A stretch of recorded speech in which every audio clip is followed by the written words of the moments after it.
Isang Kapampangan mula Angeles City ang ngayon ay mamumuno sa Commission on Population and Development o Cpd Mimaropa. Formal nang nanumpa si Adriel Denver Monterona bilang bagong Regional Director ng Cpd Mimaropa, kina Cpd Executive Director Lisa Grace Bersales at Department of Economy, Planning and Development Secretary Arsenio Balisacan.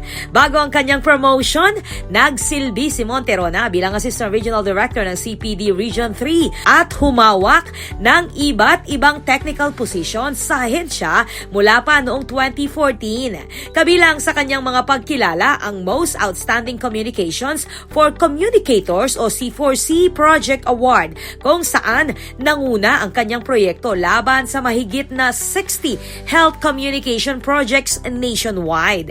2 beses din kinilala ang Cpd Region 3 sa Most Outstanding Localization Strategy noong 2024 at 2025. May master's degrees si Monterona sa Health Social Science mula De La Salle University, Manila at Public Administration mula Republic Central Colleges sa Angeles City.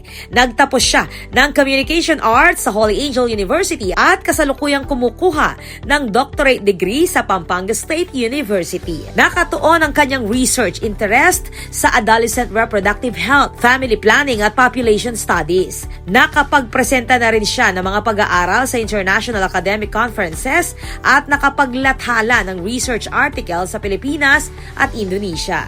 Kabilang sa kanyang research works ang K2 Talk, Media-Centered Education for Improving Adolescent Sexual and Reproductive Health Knowledge at Young Ones Having Younger Ones, Adolescent Mothers, Repeated Pregnancy Experiences in the Philippines. Isang academic scholar ng International Ford Foundation, si Monterona ay ipinanganak at lumaki sa Angeles City bago itinuloy ang kanyang professional at academic journey sa population, health, communication at research.